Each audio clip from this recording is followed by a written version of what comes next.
네, 여러분들 안녕하세요. 시사타파의 심층분석. 오늘도 어이없는 뉴스가 대부분이고, 그 다음에 반가운 뉴스, 그 다음에 저희가 좀 생각해볼 문제 여러 가지를 좀 다루도록 하겠습니다. 먼저 김건희 씨가 어제 행정관이 자기는 돌려주라 그랬는데 행정관이 깜빡했다. 그거 제가 어제 좀 비판을 했었잖아요. 누군가가 책임을 져야 된다 그러면 이제 행정관이 지겠다라고 하면서 새롭게 걔네들이 이제 특검 대비 또는 검찰 조사를 대비하기 위해서, 그러면 이런 얘기가 왜 나온 건지, 그건 철저하게 사전에 기획된 겁니다. 무슨 말이냐면, 김건희랑 윤석열이랑 김건희 윤석열 커플이 하와이 놀러 갔을 때 그 사이에 검찰이 행정관들을 소환했었어요. 행정관들을 김건희 윤석열 커플이 미국 하와이 놀러 갔을 때 행정관들을 소환을 해서 조사를 했는데, 그때 나온 발언들이에요. 행정관이 자기가 깜빡하고 모르고 돌려주지 않았다. 이미 사전에 다 짰던 겁니다. 그러면 이제 검찰에서는 왜 그러니까 여러분들은 언론의 보도만 그대로 보고 그냥 비판도 좋지만 보면 안 돼요. 왜 그러니까 김건희 측 변호사가 왜 행정관이 깜빡하고 김건희는 지시를 내렸는데 돌려주지 않았냐. 그러면서 사실 꼬리를 자른 거죠. 이거 뭐냐면요, 검찰이 조만간 서울중앙지검에서 디올백 사건을 무혐의 처리하려고 하는 겁니다. 그게 내포가 돼 있는 거예요. 이런 뉴스가 그냥 나오는 게 아니에요. 김건희가 직접 김건희 변호인을 통해서 자기는 분명히 돌려주라고 했는데 자기 행정관이 깜빡하고 안 돌려줬다. 이미 검찰 진술에서 그렇게 나왔다라고 하면 검찰은 김건희에게 서면 조사를 했다. 이런 식으로 소환 조사를 제가 보면 중앙지검에서는 죽어도 못할 거라고 생각해요. 이거는 뭐냐면 사전에 김건희 디올백 사건 마무리 짓겠다는 의도입니다. 그래서 민주당이 이 정권은 도마뱀 정권도 아니고 꼬리 자르기만 하냐, 그 얘기가 나오는 거예요, 여러분들. 근데 이제 김건희가 착각하는 게, 이 디올백 사건은 사실 김건희의 수많은 죄 중에서 디올백 사건은 아주 극히 일부죠. 여러분들, 검찰이 이상하죠. 이원석이가 법 앞에서는 지위고하를 막론하고 평등해야 되고 끝까지 수사한다 개소리를 하더니 주가 조작 얘기 안 하잖아. 그렇지 안 그래요? 김건희 진짜 이 모년간의 이 도작질은 주가 조작이잖아. 이 주가 조작과 사실상 이제 지난 대선 기간부터 운영해온, 저는 댓글팀 사건이거든요. 검찰총장이라는 게 윤석열과 제가 그러잖아. 절대 이원석 검사를 믿지 말아라. 겉으로는 윤석열과 맞서는 그런 모습들을 보이는 것 같지만 결국은 이원석 입에서 주가 조작 사건도 철저히 수사하겠다 이런 말은 안 나오잖아요. 그쵸? 진짜 왜 김건희의 가장 핵심적인 범죄 혐의가 지금 현재 진행되는 재판에서도 나오고 있는, 김건희는 쩐주도 아니고 플레이어잖아요. 12시에 그거 있잖아요. 3,300원에 8만 주 때려줘요. 선수가 하는 얘기죠. 쩐주가 어디 그런 거를 개입합니까? 그러니까 여러분들도 김건희의 주가 조작은 김건희의 계좌를 걔네들이 관리하고 돈을 왔다 갔다 했지만 김건희는 플레이어예요. 김건희는 쩐주가 아니에요. 그래서 사실 지금 도이치모터스 주가 조작 사건 보면 최근에 쩐주 중에 한 명이 무죄를 받았을 거예요. 근데 김건희도 쩐주로 묻어가려고 하는 것 같은데, 그리고 김건희는요, 도이치모터스마저 이사였어요. 이사. 내부 정보를 이용한 내부 거래입니다. 김건희는 도이치모터스 이사였어요. 그러니까 이원석이나 이런 애들이 지금 디올백 사건 갑자기 이거는 철저하게 그동안 누군가가 기획을 해서 김건희 윤석열 커플이 하와이에 여행 갔을 때 그 안에 용산의 행정관들 소환해 갖고 제가 그랬어요.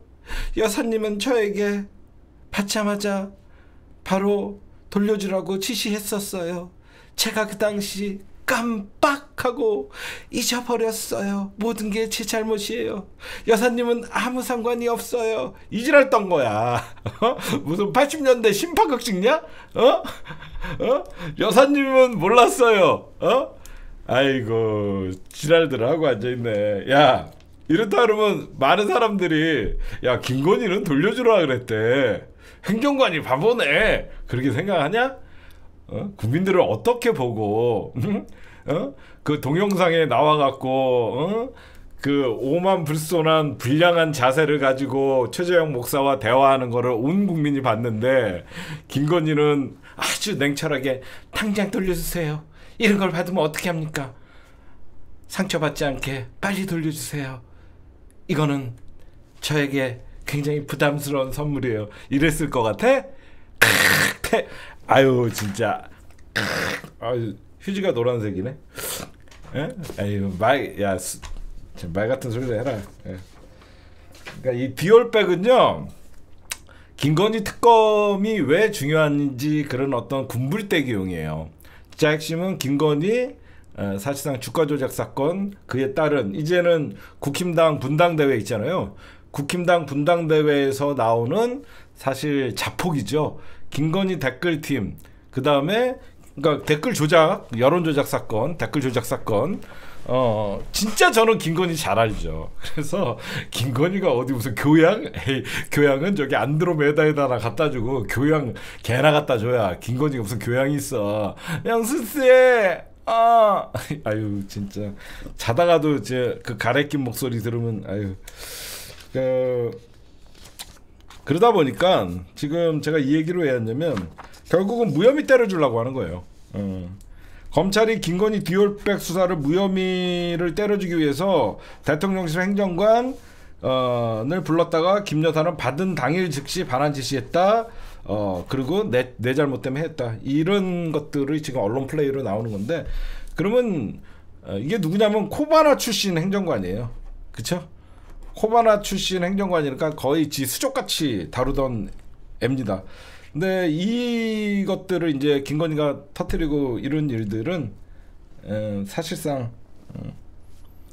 여태까지 무슨 국가 기록물이니 근데 뭐 정진석은 바보야? 아직 국가 기록문 반환 시기가 아직 안 됐기 때문에 그냥 아무것도 몰라요. 그냥 윤석열 김건희 하면 쉴드만 쳐주다가 나머지 다 바보 된 거야. 이거 국가 기록물이니까 뭐 아니 근데 국가 기록물이라고 여태까지 떠들었던 새끼들도 다 바보가 된 거고, 국가 기록물을 김건희가 마음대로 반환 지시했으면 횡령이고, 다 바보 된 거예요. 다 바보 된 거. 김건희가 지 혼자 살겠다고 나머지 여태까지 용산에서 얘기했던 거, 그 다음에 이제 용산에서 대변인실, 용산 대통령실에서 여태까지 김건희 사건에 대해서 모든 말들이 다 바보가 된 겁니다.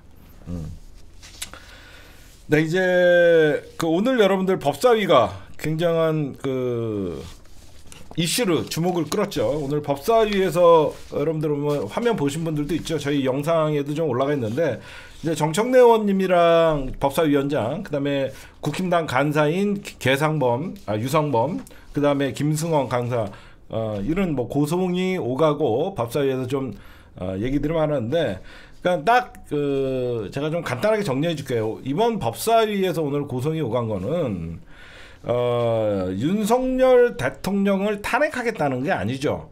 국회에 국민청원이 올라왔기 때문에 그거를 검토할 수밖에 없고 청문회를 실시해야 되는데, 이 청문회의 증인, 그렇죠? 그래서 이번에 야당에서는 정진석 비서실장이랑 이원석 검찰총장도 대통령 탄핵 청문회의 증인으로 채택하겠다라고 하면서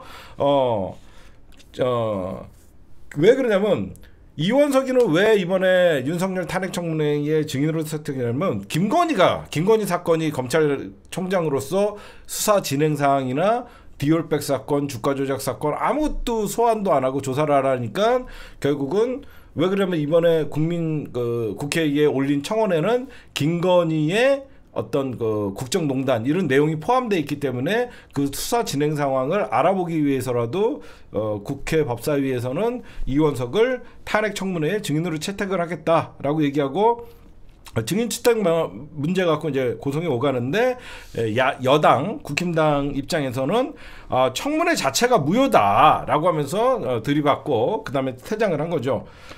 그러면서 쟤네들이 얘기하는 게 용산은 주가 조작 사건과 연관이 없다. 용산은 왜 그런가 했더니 이 주가 조작 사건은 2010년도 즉 결혼 전 사건이다. 응? 결혼 전 사건이니까 용산과 상관없다라고 이 변명도 나중에 이게 아마 제가 보면 꼬리표가 될 겁니다. 결혼 전에 일어났던 주가 조작 사건이기 때문에 용산과는 상관없다. 요것도 제가 보면 나중에 심각한 문제가 될 거예요. 왜냐면 주가 조작은 2010년에 일어났지만 결혼 후에도 사실상 주가 조작 사건을 막는데 중차적인 역할을 한 거는 우리가 윤석열이 그 당시에 현직 검사였기 때문에 특수부 검사였기 때문에 경찰의 내사 보고서도 씹을 수 있었고 그런 것들이 이제 드러나거든요. 사실 이거 아는 분들은 다 알아요. 결혼 전, 결혼 후 그렇게 따질 문제는 김건희가 누구랑 몇 번을 결혼했는지를 우리는 알 수는 없죠. 나는 그냥 내가 몇 번을 결혼했다라고 얘기한 건 아니에요. 김건희가 이게 초혼인지 사실상 법적으로만 초혼인지 사실상 그 전에 누구랑 그걸 알 수가 없잖아요, 우리가. 그러니까 용산, 그러니까 대통령실에서는 이 청문회는 위헌 불법 청문회다라고 맞서고 있고 정청래 의원은 왜 불법이냐, 국회법에 따라서 하는 거다 이렇게 얘기하는 거고. 그럼 여러분들이 오늘 국회 법사위에서 고성이 오가면서 쟁점 법안이 2개였습니다. 국회법 조항 2개를 계속 정청래 의원이 읊어요. 뭐냐면 여러분들 보시면 정청래 의원이 계속 얘기한 거 중요한 안건의 심사와 국정감사 및 국정조사에 필요한 경우 증인, 감정인, 참고인으로부터 증언, 진술을 청취하고 증거를 채택하기 위하여 위원회 의결로 청문회를 열 수 있다. 국회법 65조. 계속 정청래 의원은 의원님은 국회법 65조를 강조하니까 쟤네들은 할 말이 없는 거야. 위법? 아니 왜 위법이냐. 국회법에 중요한 안건 심사. 이거 중요한 안건 심사잖아요. 140만 명이나 지금 청원 동의를 했기 때문에 중요한 안건 심사이기 때문에 지금 청문회를 그 증인들의 의견과 진술을 청취하기 위해서 위원회의 의결. 이래서 법사위가 이렇게 중요한 겁니다. 국회법 65조를 갖고 계속 정청래 의원님은 법대로 하겠다는 거고, 그 다음에 두 번째는 뭐냐면 국회법 125조가 있습니다. 그 국회법 125조는 이 법사위원회는 국회에 들어온 국회 청원을 회부된, 지금 법사위에 지금 회부시켰죠. 소위원회에서 회부된 날부터 90일 이내의 심사 결과를 국회의장에게 보고해야 된다. 이거 보고 안 하면 법사위원장인 내가 위법을 하는 거다. 지금 청문회가 법사위에 회부됐기 때문에 나는 90일 안에 국회의장에게 보고를 해야 된다. 국회법상. 그게 바로 125조다. 그거 갖고 얘기하고 저쪽은 계속 불법 사항이다 라고 얘기하는데, 정청래 의원님은 이 얘기를 잘했습니다. 우리는 탄핵 심판을 하는 게 아니라 청원 심사를 하는 것이고, 우리 국민들이 올려준 국회 청원 심사를 하는 것이고, 청원 심사 내용이 대통령 탄핵에 관한 거라 중요한 안건이다. 그렇잖아. 대통령 탄핵에 관한 것만큼 중요한 안건이 어디 있습니까? 그래서 중요한 안건이다라고 하면서 하필 청원 내용이 탄핵에 관한 부분이라서 청문회를 열겠다는 뜻이다. 말 잘하죠. 그래서 국힘당은 뭘로 맞서냐? 탄핵안 발의 요구 자체가 청원 대상이 될 수 없다는 개논리를 반복하면서 이렇게 맞섰던 거예요. 그래서 하여튼 민주당이 이번에 이원석 검찰총장, 정진석 비서실장 뭐 다 부른다, 이렇게 얘기하는 겁니다. 그것 때문에 오늘 좀 시끄럽다. 그거 보시면 되고, 그 다음에 국세청장 후보자 오늘 인사청문회도 있었습니다, 여러분들. 국세청장 후보자 지금 강민수입니다. 야, 나 이런 인간들을 어떻게 국세청장 후보자로 지금 하는지 이해가 못하겠습니다. 처가, 이거 정확히 여러분들 보시면 제가 좀 분석한 거를 좀 찾았는데, 이 강민수 국세청장 후보자의 처남, 그러니까 처갓집이죠. 처남이 대표이사인 유창 MNC라는 회사가 있어요. 그러니까 처남, 와이프의 남동생 유창 MNC의 대표야. 지난해 계열사인 유창 ENC와 MNC의 계열사가 ENC, 그 다음에 송천 ENC, 그러니까 유창 MNC 밑에는 유창 ENC, 송천 ENC라는 두 가지 회사가 있는데, 작년에 발생한 매출이 471억 원, 전체 매출의 94%인데, 강민수 국세청장 후보 처가가 대주주인 건축자재 생산업체 로템 코퍼레이션은 지난해 매출의 59%가 24억 원이었는데, 이게 전부 유창에서 발생했다는 거예요. 그 뭐냐면 이 강민수의 처갓집이, 처남이 갖고 있는 회사가 또 다른 계열사에다가 일감 몰아주기로 한 거죠. 그렇죠? 중소기업은 내부 거래 비중이 일정 범위를 넘어서면 증여세 부과 대상이거든요. 그러니까 대기업이 일감 몰아주기 해갖고 옛날에 여러분들 공정위에서 걸리고 그랬잖아요. 그리고 이 회사는요, 하여튼 특별 세무조사가 필요한 회사예요. 오히려 무슨 말이냐면 245건 처가 기업의 불법 임금체불, 10년간 발생한 산업재해가 37건, 임금체불 부당해고 등 노동 관련 법령 위반 신고가 281건, 유창 이한씨가 벌인 국공립 조립식 교실 사업 117곳 중에 112곳이 부실공사. 생각해봐.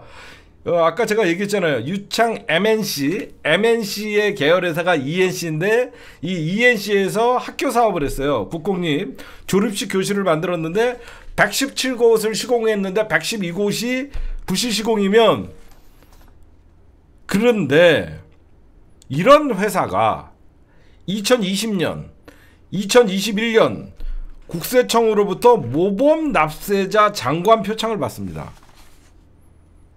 이게 말이가 되냐고. 어떻게 임금체불, 산업재해, 부실시공, 일감 몰아주기, 이런 회사가 2020년과 2021년에 국세청으로부터 모범 납세자 장관 표창을 받았다는 겁니다. 미친 거죠. 그리고 강민수 국세청장 후보자가 정말 이거 자기 처가가 운영하는 기업들이 연매출이 8천억이에요. 저는 강민수 후보자 이제 역사의식도 문제인데, 5.18을 폭동이라고 얘기하고 광주 사태라고 얘기하고 12.12를 혁명같이 얘기하는 표현, 5.18 민주화운동을 광주 사태, 전두환 신군부의 쿠데타 12.12를 거사로 표현하고, 완전 일배새끼죠. 60 민주화항쟁을 60 사태로 얘기하고, 역사 인식이 이따위입니다. 이런 거는 딴 거 없어요. 국세청장 좋다. 민주당이 그래, 국세청장 인준해줄게. 단 조건이 있다. 이 가족회사 특별 세무조사를 해라. 특별 세무조사를 본인이 국세청장에 취임하더라도 취임하자마자 본인의 가족들, 기업 특별조사 하겠냐, 이걸 반드시 확약을 받아라. 그쵸? 그러면 런민수, 바로 런민수 됩니다. 맞아요. 본인의 가족 회사 특별조사 세무조사 실시하겠습니까?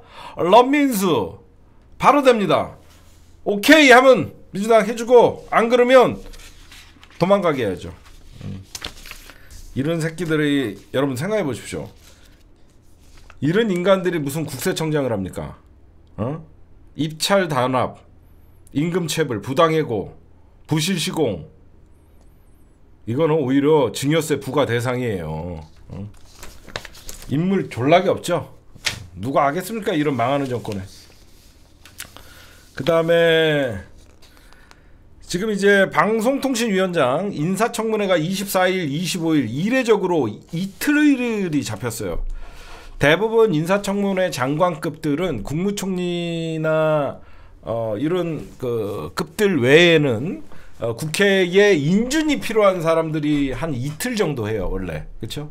원래 국회에서 인준이 필요한 그 행정부 수장들을 뽑을 때 한 이틀을 하는데 이례적으로 민주당의 과방위에서 최민희 위원장이 이진숙 인사청문회를 이틀을 개최하겠다라고 하는데 여기에 블랙리스트에 뽑혔던 봉준호, 정우성도 부른다고 합니다. 정우성 보러 가야 되겠네요. 예. 오랜만에 카메라 들고 과방위 인사청문회에 가려고 합니다. 정우성 보러요. 예. 근데 지금 이제 이틀을 왜 하냐라고 하면서 국힘당이 난리를 쳤을 거 아니에요. 이것도 의석이 깡패인 거예요. 결국은 민주당, 조국혁신당 둘이 손잡고 하자라고 하면 또 머릿수로 밀어붙이면 되는 겁니다. 그래서 이틀간 하기로 했고 여기에 이제 중요한 이틀 동안 청문회장에 민주당이 굉장히 전략을 잘 짰어요. 증인으로 런동관, 런홍일, 유희림, 원세훈 얘네들을 증인 채택했다는 거. 얼마나 재밌습니까? 안 나오려고 하겠죠. 그럼 또 이제 벌금 때려오는데 증인에 그동안 런동관, 런홍일, 유희림 지금 뭐죠? 고발 사주에 하네. 그 다음에 원세훈 과거에 그 블랙리스트를 만들었던 원세훈 직접 실형을 살았던 원세훈까지 포함해서 증인 26명을 하겠다는 거죠. 그 다음에 이진숙이 뭐 얘는 블랙리스트 얘는 화이트리스트로 갈라놨었잖아요.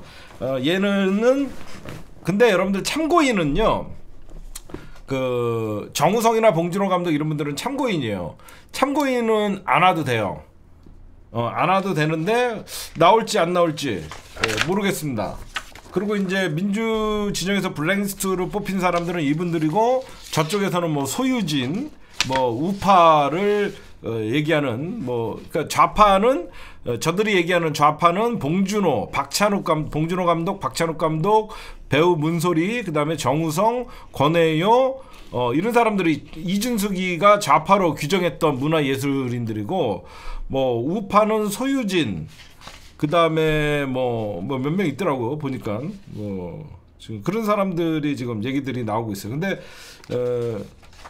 제가 알기로는 아마 이재일 변호사님도 계세요. 참고인은 안 나와도 뭐 법적 제재는 없을 거라고 생각합니다. 근데 중요한 건 런동관, 런홍일, 유일임, 원세훈 얘네들이 안 나올 수가 있겠냐?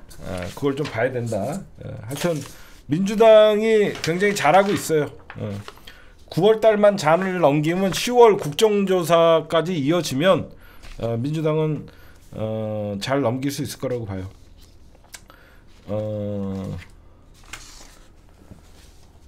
그 다음에 요거를 마지막으로 하나 좀 짚고 넘어갑시다. 지금 오늘 어떤 일이 있었냐면요. 정성호, 김영진, 그 다음에 민홍철, 정성호와 민홍철 의원이 만든 포럼이 있습니다. 포럼. 김영진 의원이 연구 책임위원을 맡은 포럼이 있는데 여기서 그러니까 김영진이나 여러분들 알다시피 정성호는 과거 7인회 이제는 여러분들 이거 7인회 없어요. 7인회를 뭐 내세우면서 그 세미나를 열었는데 팬덤 권력에 당당히 대응해야 된다. 전 진짜 이런 한심한 짓거리들을 7인회 뭐 그러면서 친명 파벌 해체해야 된다. 박지원은 이렇게 떠들고 앉아 있고 지금 이럴 때입니까? 응? 지금 얘네들 친명 7인회였다라는 애들이 만든 연구단체가 이제 오늘 출범한 거예요. 오늘 출범한 건데 권력화된 팬덤 당원들의 당당하게 대응하라. 뭐, 수박들이 할 얘기 아닙니까? 응? 수박들이 과거에 팬덤 현상에 끌려가면 안 된다라고 얘기했는데 이제 원조 친명이라고 하는 인간들. 응? 이게 연구단체 이름이 미래를 여는 의회 민주주의입니다. 미래를 여는 의회 민주주의. 그러니까 점점점 이제 당원권이 강화되면서 직접 민주주의에 가깝게 되는 민주당의 현재 당원들의 참여가 올라가니까 대의민주제가 더 좋다 라고 얘기하면서 제가 왜 이걸 비판하냐면 이보시오. 그 수박들 날린 지 얼마나 됐다고. 안 그래요 여러분들? 수박들 날려갖고 이제 제대로 한번 뭉쳐갖고 싸운 지 며칠이나 됐다고. 친명의 좌장이니 7인이니 거기에 속해있던 자들이 이런 소리를 합니까? 응? 정말 이 정치판에서 내가 여러분들 뭐 예전부터 이랬지. 친명이고 나발이고 정성호 김영진은 믿으면 안 된다. 그 얘기 수십 번을 했죠. 나는 이재명 당대표 주변에 좋은 사람들이 있었으면 좋겠다. 수박 물갈이도 좋지만 진짜 이재명 당대표 주변의 사람들이 물갈이가 돼야 된다. 예전부터 이 얘기를 했습니다 제가. 그래서 그리고 박지원 전 원장도 의원님도 이재명 대통령 되려면 친명 파벌을 해체해야 된다. 의원님 친명 파벌 생긴 지 얼마나 됐다고. 응?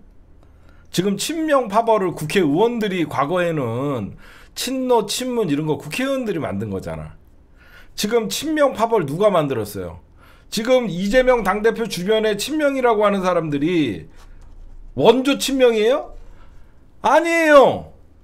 다 친노, 친문, 친정세균, 친박원순 뿔뿔이 흩어있던 사람들 이재명 중심으로 모이게 한 게 누구냐? 당원들이에요. 안 그래요? 당원들이 모이게 해갖고 결국은 친명이라는 대세를 만든 건 당원들이에요. 응? 나는 원조 친명 아니야. 난 원조 친노야. 응? 정말 이런 말 같지도 않은 소리. 만들어진 지 얼마나 됐다고. 팬덤 권력. 응? 야, 당원 당규 수정된 지 2달도 안 됐어. 무슨 팬덤이 권력을 잡아. 우리 이번 지난 전당 몇 개월 안 됐구나. 총선 때 처음으로 권리당원들이 투표해갖고 수박들 날리는 거 처음이었어. 무슨 팬덤이 권력이 있었어. 우리가 할 수 있는 거는 그냥 댓글로 수박 척결해라 욕하는 방법밖에 없었단 말이에요. 근데 실질적으로 이제 민주당의 권리당원들이 직접적인 어떤 의사를 표현하고 선거에 미칠 수 있는 영향력을 행사한 건 이번 총선이 처음이었어요. 응? 좀 알고 떠들어라. 응? 이견만 내면 적대시한다. 그래서 무서워서 말도 못한다. 말하지 마. 니들 말하지 마. 니들 말하지 마. 그 쓸데없는 얘기하니까 욕먹지. 안 그래요? 좋은 말하면 누가 욕하나? 말하지 마. 그냥 힘 빠지니까. 혼날 쓸데없는 소리 짓거리니까 사람들이 욕하지. 응?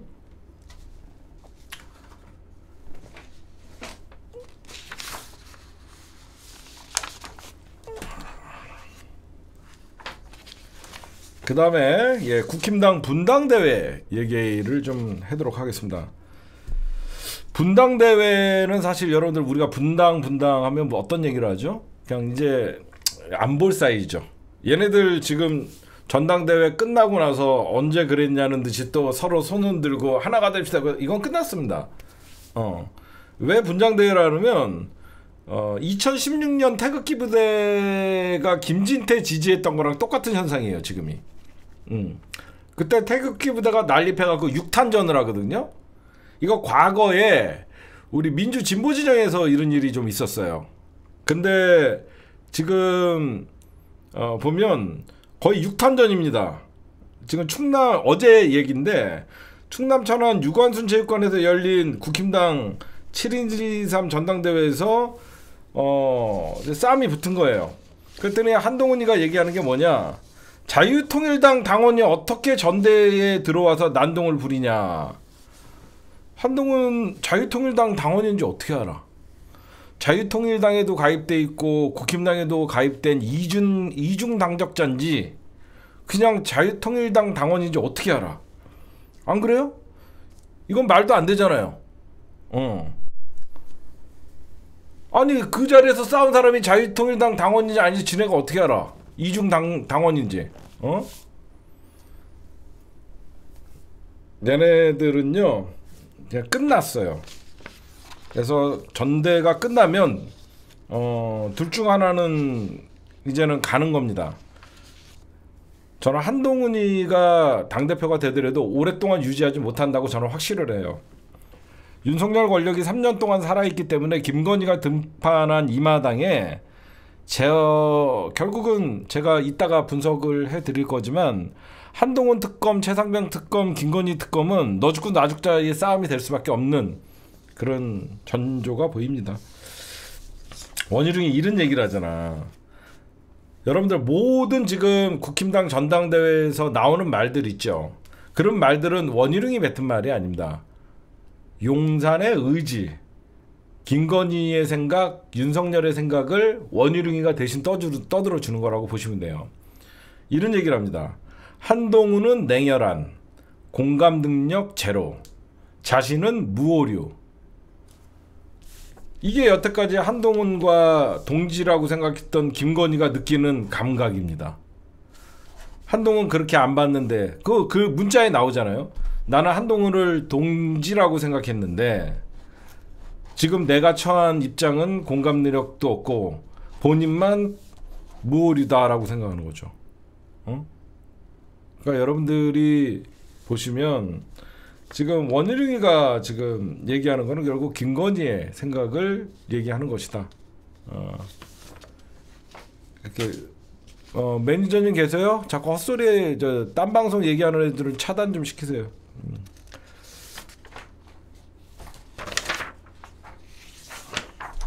그럼 요거 하나만 얘기해 줄게요. 저는 근데 윤석열이가 정말 멍청하다고 생각하는 게, 여러분 잘 생각해 보십시오. 이 전대를 이렇게 분당대회 난장판으로 만든 책임은 윤석열에게 있는 거예요. 그렇죠? 이 전대를 내가 만약에 총선 패배를 했고 내가 만약에 윤석열이었으면 진짜 이렇게 하면 안 되죠. 윤석열이 총선 패배 총선이 끝나자마자 만약에 윤석열이 국힘당 어떤 그 의원들이나 모든 그 언론에다가 모든 게 내 책임이다. 모든 게 내 책임이고 한동훈도 수고했고 친윤도 수고했다. 우리가 끝까지 잘해보려고 했는데 실패했다. 그러면서 한동훈도 수고했고 친윤도 수고했다. 그러면 어떻게 되냐면 한동훈도 전당대회를 못 나오죠. 내가 이 정치 분석을 앞서 나가는 게 아니라 너무 잘하는지 모르지만 무슨 말인지 알겠어요? 만약에 윤석열이가 이번 총선은 모두가 우리 국힘당의 패배고 그 중심에는 내가 있었다. 그 중심에는 나를 도왔던 한동훈이도 최선을 다했고 친윤계도 수고를 했다. 이렇게 되면 윤석열, 한동훈, 친윤은 한 몸이 된단 말이야. 그래서 한동훈이는 출마 선언을 못하는 거거든. 그러면 친윤도 출마 선언을 못하는 거거든. 무슨 말씀인지 아시겠어요? 응? 그러니까 한동훈 같은 경우에는 윤석열이가 한동훈을 계속 격려해주고 수고했다. 다 내 책임이야. 너는 잘못 없어. 이렇게 해주고 친윤한테도 수고했다. 다 내 책임이고 너희들은 잘못했다 그러면 얘네들은 우리 모두의 책임이다라고 하면서 이번 전당대회에는 친윤이나 한동훈이는 못 나오는 거란 말이야. 그러면 친윤이 뒤에서 자기네들을 대타로 만들 바지를 하나 또 예전에 저는 울산의 공천을 꼭 받아야 됩니다 라고 했던 김기현이 같은 애 하나 꽂아 넣었으면 된단 말이야. 무슨 말씀인지 아시겠죠? 저번같이 김기현이 같은 애 어디 하나 슬쩍 데리고 와갖고 딱 꽂아 놓으면 한동훈이도 총선 패배 윤석열과 같이 책임지는 모습, 친윤도 책임지는 모습. 그러면 아예 이 전당대회가 한동훈이나 친윤은 그림자는 보이지 않고 보이지 않는 바지들의 싸움이 될 뻔했는데 윤석열은 저는 민생토론회를 10여 차례를 했습니다. 제가 뿌린 돈만 수십조입니다. 저는 감옥 갈 생각을 하고 관건 선거를 사실상 주도하지 않았습니까? 동훈이 그 새끼가 주둥이로만 지는 잘난 척하고 2조 심판론을 왜 합니까 총선에? 이 생각이야. 그치? 윤석열은 자기는 총선을 위해서 진짜 선거 개입이라는 소리까지 들으면서 전국을 다니면서 수십조를 뿌려나갔고 국힘당이 이번 총선에 유리한 고지를 만들어놨다. 왜 그러면 주변에 대통령님 잘합니다. 김건희 오빠 우리 잘하고 있어. 다음에 어디 갈 거야. 지네는 굉장히 최선을 다했다고 생각하지. 용산 입장에서는. 근데 뜬금없이 오빠 저 새끼가 나보러 마리 앙뚜아네트를 씨발 새끼가 나보러 그러면 마리 앙뚜아네트가 뭡니까? 있어 등 찾아봐. 그랬더니 동훈아 너 지금 김경률이랑 걔네들은 어떻게 되는 거야? 주변에 이상한 애들이 많은 거야. 그러면서 이제 싸우기 시작한 거예요. 그쵸? 그러니까 농담같이 제가 이렇게 얘기하지만 윤석열은 한동훈이가 자기가 전국을 다니면서 민생 토론회 하면서 여기에다가 몇 조 퍼주고 해준다 이렇게 하면 자기는 밖에서 외곽 지원을 하고 한동훈이가 조금만 뒤를 받쳐주면 총선에서도 이길 수 있다라는 생각을 했겠지. 그치? 이게 윤석열이 그래서 윤석열 자기는 최선을 다했고 한동훈이가 어설픈 좌파 행세에다가 김경률이 됐든 함윤경이 됐든 진중권이 됐든 이런 어설픈 좌파 행세하다가 이재명 조국 심판하다가 집권 여당임을 망각을 하고 지난 총선에서 여러분들에게 제가 이런 얘기를 많이 해줬어요. 여러분들 한동훈이가 초짜라고 보이는 이유는 한동훈이는 집권 여당의 어떻게 보면 당대표고 그런 집권 여당의 당대표가 총선을 치르려 그러면 그동안의 국정 실패에 대한 반성과 앞으로 희망적인 비전을 내세우는 게 집권 여당의 총선 전략이어야 되는데 한동훈이가 자세히 보면 쟤는 야당인가? 그놈의 이재명 조국 심판 조국과 이재명이 정권 잡았어요? 거기서부터 저희가 글러먹었다 그랬잖아요. 심판론은 제가 이런 얘기했죠. 심판론은 야당이 여당한테 하는 거예요. 제가 그렇고 계속 분석했잖아요. 한동훈이 잘한다고. 심판론은 야당이 집권 여당에게 하는 프레임이에요. 근데 그 멍청하게 자꾸 심판론 이 심판론이 계속 한동훈이 떠들면 떠들수록 심판은 누가 받죠? 권력을 잡은 사람이 받는 거예요. 근데 생각해보시면 이재명이 무슨 심판을 받아야 돼? 조국이 무슨 심판을 받아야 돼? 그럼 사람들이 그런 생각을 해요. 야 이재명은 지금 이미 검찰 수사 다 돼갖고 재판 받고 있잖아. 야 조국은 이미 죄값을 치렀잖아. 근데 무슨 심판을 또 받아? 니네가 정권 잡고 있잖아. 니네가 대통령이잖아. 이러면서 결국은 덤앤더머가 둘이 합쳐갖고 나는 외곽을 맡을게 너는 내각을 맞춰라.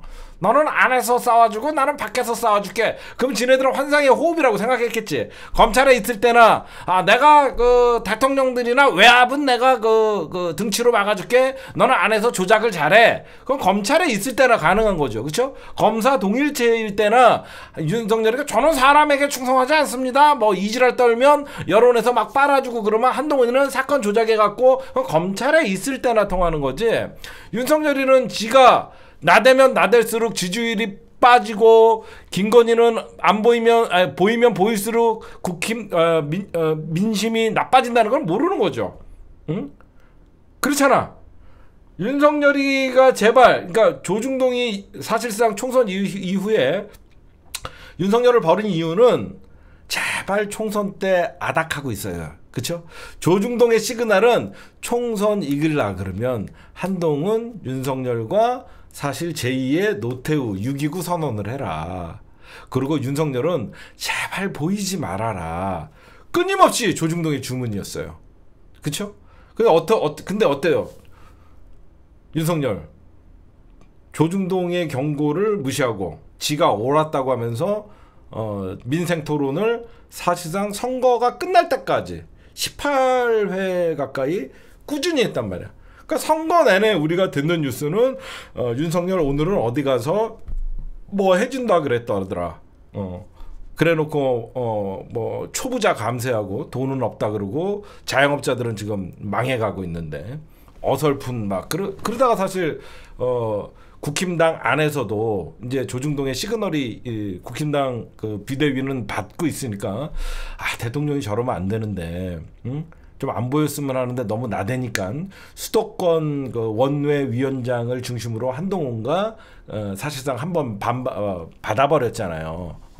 지금 뭐 여러 가지 특검법이나 이런 거 있어서도 그게 바로 결정적인 게 디올백 사건이 터지자마자 국민의 눈높이에 맞지 않는다. 그 다음에 의대 증원 문제. 의대 증원도 제가 여러분들 똥볼 찼다 그랬죠. 의대 증원 문제는 국민적 여론이 윤석열에게 유리하다고 생각했다가 의대 증원 문제를 사실상 뭐 강골 대통령, 강골 검사 이런 이미지로 문재인 정부, 그 전 정부, 그 어떤 정부도 의사들과 싸워서 이길 수 없었으나 윤석열은 다르다라는 걸 보여주려다가 갑자기 의료 사태 일어났죠. 하는 일마다 개판이 된 거예요. 그래서 여러분들이 보시면 윤석열이가 전적으로 그 사실상 한동훈 출마와 친윤의 출마를 막을 수 있었는데 그런 걸 전혀 못했다. 그렇게 좀 말씀드리고 싶고 요거 하고 2부로 넘어갈게요. 그 의대 얘기해서 그러는데 이 정권 여러분들 얼마 남지 않았죠. 올 겨울이면 나라가 아마 뒤집힐 겁니다. 뭐 때문에 그러냐면 고3 수험생 부모들이 들고 일어나게 돼 있어요. 이거는 진보와 보수의 문제가 아닙니다. 그게 무슨 말이냐면 올 겨울에 수능을 봐야 되는데 지금 현재 의사들이 진료 거부를 하고 의대생들이 현장에 복귀를 안 하면서 전부 유급이 됩니다. 거의 1학기 수업을 못 받았어요. 얘네들이 유급되면요 신입생을 못 뽑아요. 그쵸? 아니 신입생을 못 뽑지. 의대 증원 문제가 해결이 안 됐잖아. 의대 증원 문제가 이건 아킬레스건이에요. 이거 난리가 납니다. 의대 증원 문제가 해결이 안 됐기 때문에 지금 의대생들이 수업을 다 거부하고 있잖아요. 그래서 전체적으로 전원 유급이 확정됐잖아. 응? 전체 의대생들이 유급이 확정됐는데 이미 한 학기가 다 지나갔잖아. 유급이 확정됐는데 얘네들이 2학년으로 가야지 신입생들이 1학년이 뽑잖아. 근데 지금 고3에서 의대를 준비하는 애들은 의대에서 정원을 뽑지 않으면 어떻게 돼요? 난리가 나죠. 그렇죠? 의대생들이 2학년으로 못 올라가면 유급당해갖고 전부 1학년이야. 신입생들을 뽑아갖고 만약에 새롭게 1학년을 해야 되는데 유급당했어. 그럼 신입생들을 뽑아갖고 수업을 진행할 수가 없어. TO가 넘쳐갖고. 응? 고3 애들이 대학을 못 가는 현상이 벌어지면 어떻게 됩니까? 난리가 납니다. 응? 국정 수행 능력도 없으면서 의료대란 문제 일으키고 의대 정원 문제라고 했으면서 의대 정원도 늘리지 못해갖고 응? 난리 납니다. 응? 저는 결국은 올 수능 고3 애들이 대학 못 가는 일이 발생을 하면 이거는 아마 대한민국 의대 정원 문제 여러분들 이게 제가 이런 얘기 했죠. 윤석열이가 선거에 이용하려고 의대 정원 문제를 건드렸지만 이거는 정말 똥볼 찬 것이다 라고 얘기한 게 뭐냐, 의대 증원 문제를 거부하는, 우리들은 의대 증원이 늘어나갖고 국민 1인당 의사들의 수가 점점점 OECD 국가의 수준에 달하는 우리가 양질의 서비스를 받을 수 있다면 국민들 입장에서는 의사들의 숫자가 늘어나는 건 나쁘지가 않죠. 그렇죠? 그걸 노리고 윤석열이가 이걸 건드렸는데, 제가 옛날에 이런 분석을 한번 해드린 적이 있습니다. 어떤 분석을 해드렸냐면, 의대 증원 문제는 함부로 왜 전 정부나 전전정부나 왜 쉽게 못 건드냐면 기득권들의 싸움이에요. 그렇죠? 검찰 기득권, 언론 기득권, 의사들 기득권은 3대 기득권이에요. 검찰 기득권과 의사 기득권이 충돌한 거예요. 자기네 편끼리 싸운 거예요. 그래서 조중동이나 언론도 의사에 대해서 예전 같으면 막 심각하게 비판을 하거나 검찰이 의사들을 조지는데 못하잖아. 좀 이상했죠. 저 정도로 의사 집단이 강하게 저항을 하고 그러면 검찰이 의협 회장부터 해갖고 막 강하게 압수수색하고 막 비리를 조중동에서 막 그 메신저를 공격하고 의사들의 어떤 기득권을 막 파헤쳐갖고 보도를 하고 그러는데 안 하잖아. 그쵸? 기득권들이 부딪히니까 여태까지 그 어떤 정권도, 그러니까 진보 정권이 잡으면 의사들이 싸울 때 진보 정권을 비난하면서 의료 공백, 의료 대란하면서 정부를 막 무리한 의대 증원이 국민들 불편을 가중시켰다라고 하면서 막 민주 정권을 깠는데, 지금 여러분들 보세요. 기득권과 기득권이 부딪히니까 이게 장기화가 되는 겁니다. 응? 서로 자기의 밥그릇을 내주지 않으려고 하는 거잖아요. 그런 것들이 있다. 여러분들이 좀 보시면 될 것 같아요. 그래서 여러분들에게 분명하게 말씀드리면 이번 수능 대란이 한번 나올 겁니다. 수능 대란이 일어나면 고3 수험생 엄마들이 윤석열 정권 타도에 나설 가능성이 높습니다. 안 그래요? 내 새끼가 죽으라고 의사시키려고 공부시켰는데 티오가 없다 그래갖고 대학을 못 가요. 의사가 꿈인 사람들이 분명히 있잖아요. 그렇죠? 근데 내 아들이, 내 새끼가 의사 시키려고 평생을 그러니까 12년 동안 공부를 열심히 했는데 티오가 없다 그래갖고 의대 정원을 안 뽑는데요. 부모들이 가만히 있을 것 같습니까? 정권 물러나라고 난리치지. 그 이슈에 잡혀있다. 오늘은 할 말이 많네요. 요거만 마저 하고 갑시다. 지금 그치, 강남 민심이 많이 좌지우지 되는 거지. 의대가는 그 어떻게 보면 우리나라에게 요즘은 부와 비례하게 잘 사는 집 애들이 공부도 잘하는 예전과 좀 다른 현상들이 벌어지다 보니까 강남도 적으로 돌리는 그런 일인데, 지금 개헌의 목소리가 많이 나오죠. 4년 중임제 대통령제 개헌. 우리가 그 개헌은 우리가 찬성을 하죠. 4년 중임제 대통령제 개헌. 그러면서 이제 여기저기서 이런 말들이 나와요. 4년 중임제 개헌은 좋은데 우리 헌법에 대통령의 막강한, 여러분들 보시면 권력이 있죠. 그 대통령의 막강한 권력은 어디서 나오냐면요. 제가 어디서 봤는데 국가원수법이라는 게 있더라고. 맞나요? 국가원수법, 이게 엄청난 그 권력이더라고. 잠깐만.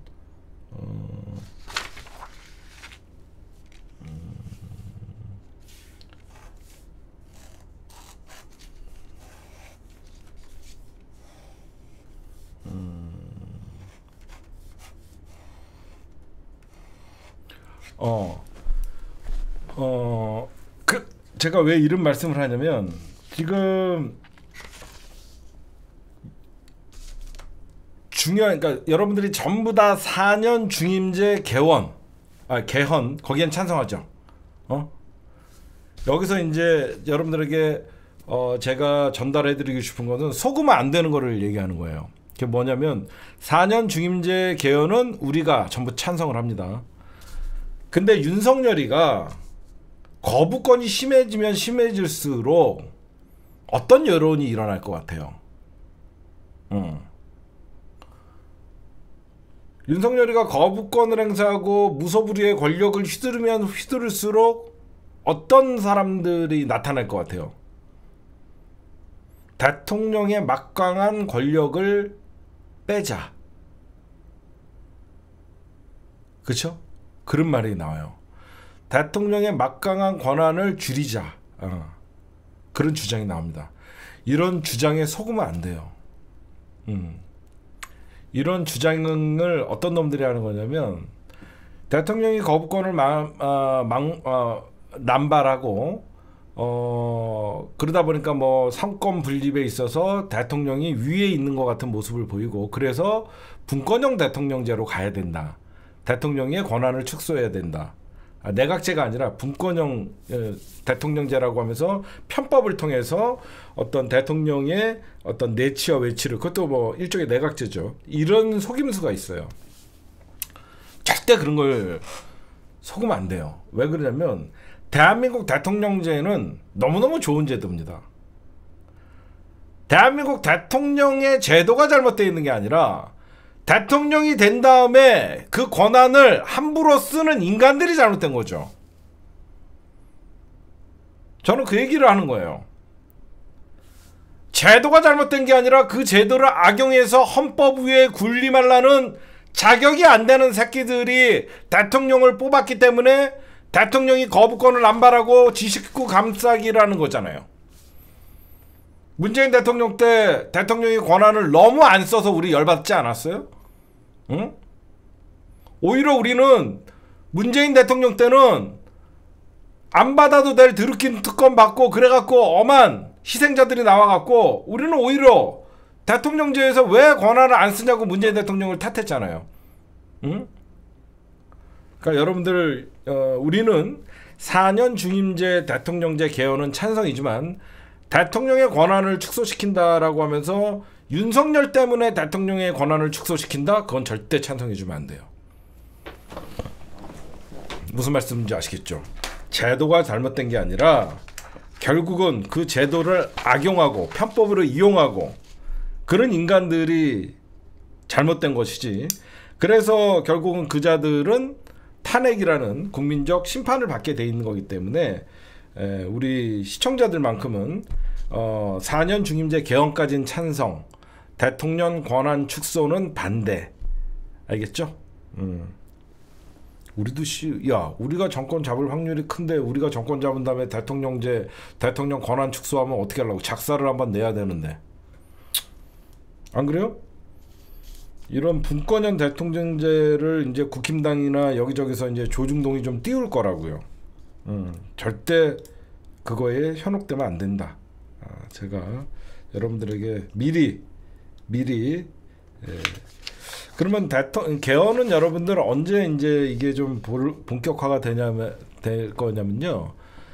최혜병 특검이나 김건희 특검, 한동훈 특검 셋 중에 하나만 통과되면 이제 본물 터지듯이 통과될 수밖에 없거든요.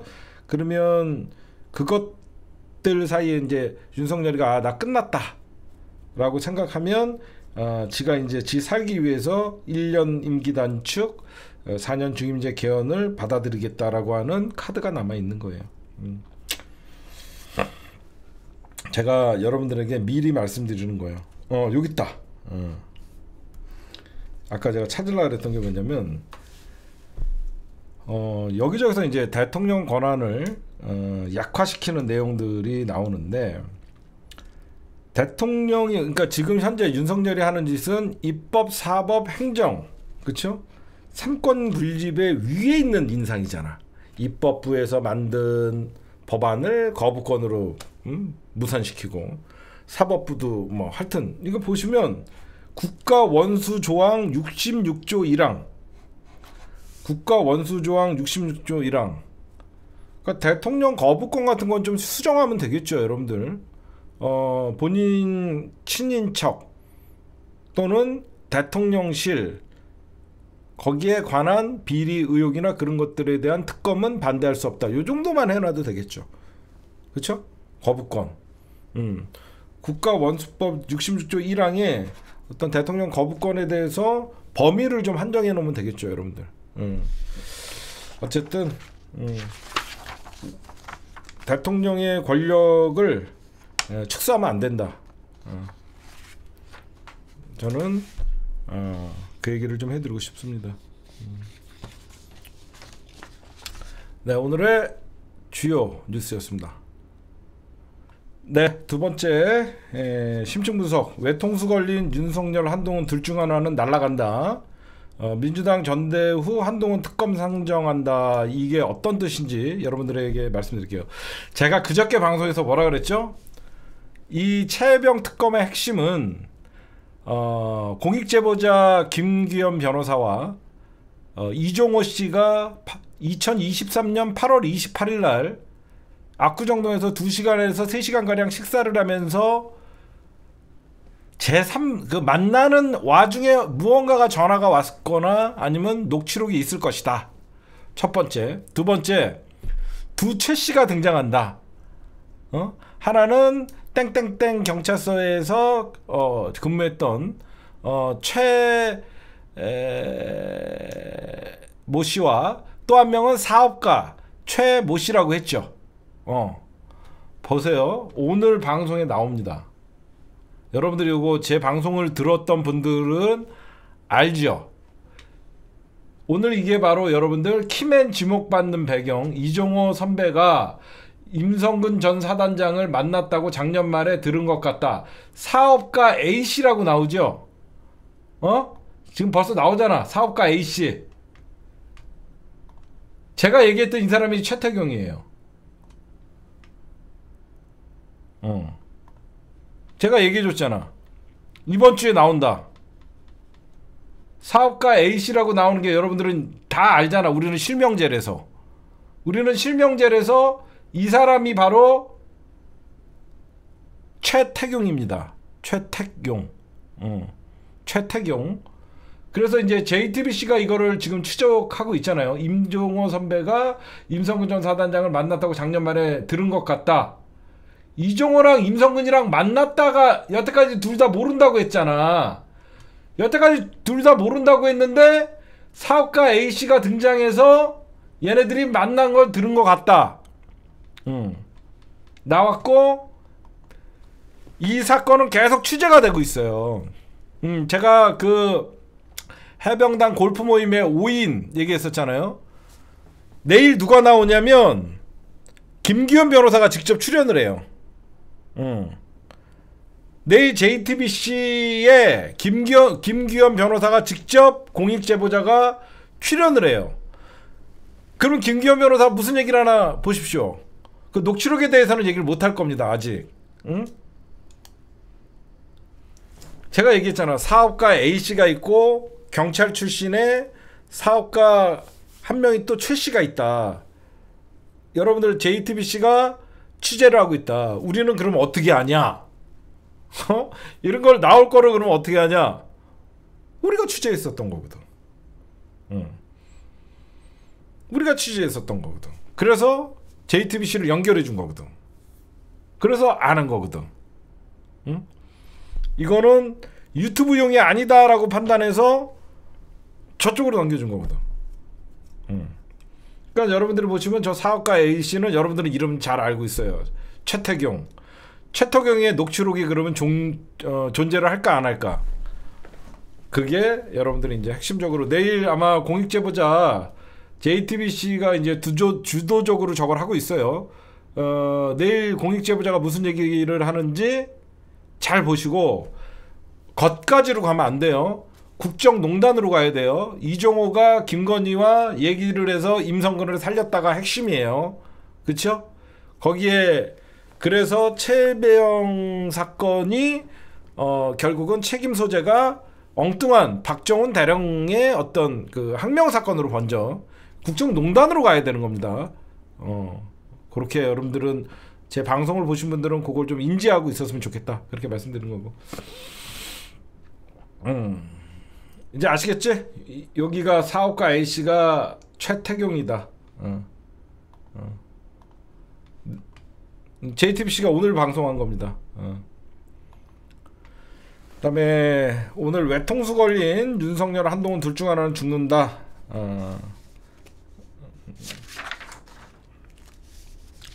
여러분들 잘 보세요. 한동훈이, 김건희, 그 다음에 윤석열 3파전이죠. 지금 한동훈이는 김건희의 말만 듣고, 아니 윤석열이는 김건희의 말만 듣고 사실상 한동훈이와 이제 멀어졌고, 그러다가 그러니까 경로했다, 늘 이런 얘기들이 나오고, 지금 한동훈이가 오늘 이런 얘기를 해요. 최상병 특검법이 내 대안으로 판이 바뀌고 있다. 개소리를 합니다. 그건 무슨 말이냐면 자기 최상병 특검 추진을 재확인하겠다는 겁니다. 근데 민주당이 이제 여기서 이제 굉장히 민주당이 과거의 민주당이 아니라고 생각하는 게 전략도 좋고 언론 플레이도 좋아요. 지금 결국 국힘당 전당대회에서 자해 수준의 김건희 댓글팀이 이제 특검으로 밝혀야 되고 한동훈 댓글팀이 존재했다라고 하면서 난타전이 벌어졌죠. 그럼 여기서 이제 한동훈이가 할 말이 많겠죠. 누구보다도. 저기서나 이쪽 저쪽에서나 한동훈 죽이려고 장해찬이가 내가 그 댓글팀의 팀원이었다. 그래서 한동훈 나를 고소해봐라. 그러니까 한동훈이가 그래 고소하겠다. 이제 갈 때까지 가는 거죠. 고소하는 순간 수사가 시작되는 것이고, 이제 민주당은 이제 꽃놀이패를 준 거죠. 한동훈 댓글팀이 운영했다라는 저쪽에서 폭로가 나왔죠. 그 다음에 김건희도 이제 사실상 댓글팀이 존재가 확인이 됐죠. 여러분들 민주당이 이제 그러면 뭘 해야 되냐? 이제 조국신당이 이제 앞으로 부각될 겁니다. 조국혁신당의 1호 법안이 뭐였죠? 조국혁신당. 조국혁신당의 1호 법안이 한동훈 특검법이었죠. 그렇죠? 국힘당 전당대회가 23일 날 열립니다. 그렇죠? 그러면 민주당이 어떻게 하면 되냐? 제가 어제 얘기했죠. 최병 특검은 윤석열이 거부권을 행사했죠. 최병 특검은 윤석열이 거부권을 행사했기 때문에 지금 다시 민주당이 언제 재의결을 할 것이냐, 그 시기 조율을 하고 있는 거예요. 일단은 민주당이 최병 특검의 재의결은 킵을 해놨죠. 민주당이 이제 뭐라냐? 한동훈 특검법을 사실상 이제 조국혁신당과 올리기로 했습니다. 그러면 한동훈 특검법은 당연히 민주당의 본회의 통과는 문제가 없죠. 생각해보세요. 지금 국힘당 전당대회에서 친윤계가 한동훈 너 댓글팀 운영하지 않았냐라고 난리를 치는데, 민주당이 그러면 한동훈 특검법 국힘당과 손잡고 상정합니다라고 하면 국힘당이 야 이 새끼들아 안돼 안돼 안돼 이거 할까? 안 하지. 못하지. 전당대회에서 지네가 깐 건데 민주당이 한동훈 특검법에 댓글팀도 추가해갖고 한동훈 특검법을 민주당이 통과를 시켜. 응? 그러면 저쪽에서는 한동훈이가 당대표인데 친윤계가 가만히 있는 거잖아. 현직은 친윤계가 많은데 친윤계가 사실상 여권 분열이잖아. 여태까지 최병 특검에는 거부권 행사하라 막 당정관계에 요구를 하고 난리를 쳐갖고 본회의에서 통과된 걸 대통령이 거부권 행사했는데, 지금 법사위 차원에서 지금 한동훈 특검과 김건희 특검을 이번 동시에 올리는 거지. 무슨 말인지 아시겠죠? 지금 현재 최병 특검은 킵, 한동훈 특검법과 김건희 특검법을 같이 올려놓으면 외통수잖아. 그게 무슨 말이냐면 국힘당 친윤계 입장에서는 지네가 폭로를 해갖고 한동훈이가 댓글팀을 운영했다. 그래? 그래. 그러면 한동훈 특검법에 댓글팀 포함. 한동훈 특검법을 민주당에서 먼저 통과를 시켜. 기다려. 대통령이 거부권 행사 안 하나 기다리면 되잖아. 그치? 그럼 대통령이 거부권을 행사하면 안 할 수도 있죠. 재표결까지 해. 상정을 둘 다 동시에 해버리면 어떻게 할 것인가? 개판되는 거지. 김건희 특검법과 한동훈 특검법을 민주당이 양손에 들고 니들 한동훈 죽일라 그러면 이거 통과시켜주고 김건희 죽일라 그러면 이거 죽이려고 이거 통과시키고, 만약에 한동훈 특검법을 윤석열이 거부권을 행사를 안 하면 사실상 한동훈 특검은 확정되면 민주당이 만약에 그 다음에 김건희 특검법을 상정시키면 친한계가 거부권을 행사할까? 안 하지. 지금 한동훈이랑 김건희랑은 전면전인데 기다렸다는 듯이 민주당과 조국혁신당이 한동훈 날릴 특검을 올려주면 한동훈 사법 리스크가 되는데 굳이 윤석열이가 그 거부권 행사를 하겠냐고. 그러면 만약에 한동훈 특검법이 통과되면 민주당이 기다렸다는 듯이 바로 김건희 특검을 행사하면 친한계가 에이 씨발 같이 죽자. 응? 그치? 안 그래? 에이 씨발 같이 죽자. 예, 이왕이면 나만 댓글팀 운영했냐? 너도 댓글팀 운영했잖아 라고 하면서 에이 씨 같이 어떻게 될지 모르는 거야. 응? 그 다음에 둘 다 거부 못해요. 이게 왜 그러냐면 생각해보세요. 대통령은 거부하는 척하죠. 만약에 생각을 해보세요. 지금 전당대회 때 지금 국힘당 전당대회를 보면 여러분들 느낌 어때요? 우리가 남의 싸움 구경하는 거 재밌으니까 분당대회라고 얘기하잖아요. 그러면 감정의 골이 엄청나게 깊잖아요. 지금 감정의 골이 엄청나게 깊습니다. 지금 친윤계 현역 의원들이 나서갖고 한동훈을 맹비난을 해요. 근데 윤석열이가 겉에서 보면 김건희 특검이라는 어떤 아킬레스건이 있기 때문에 한동훈 특검법이 국회에서 통과되더라도 겉모습으로 거부권을 행사할 수는 있겠죠. 근데 비밀 투표잖아. 그쵸? 비밀 투표에 만약에 민주당이 한동훈 특검을 민주당이 재의결을 하면 친윤계가 지금 같은 감정이 서로 죽이려고 하는 상황에서 무기명 투표에서 저게 가능할까? 응? 저는 제가 보면 한동훈 특검은 통과될 확률이 많아요. 왜 그러냐면 이건 국힘당에서 여러분들 의혹을 제기한 거잖아. 그러니까 제가 왜 한동훈 특검 통과될 확률이 많다고 얘기하냐면 윤석열이가 거부권을 행사하기도 힘들 겁니다. 국힘당 전대에서 나온 얘기고 국힘당에서 의혹을 그것도 친윤계의 대표주자인 원희룡이가 지금 의혹을 제기하고 있는데 전당대회가 끝났다 그래갖고 친윤계가 한동훈을 감싸겠냐? 절대 아니죠. 제가 보면 저쪽에서 터뜨렸기 때문에 윤석열에게 거부권을 행사해달라라고 얘기도 못해요.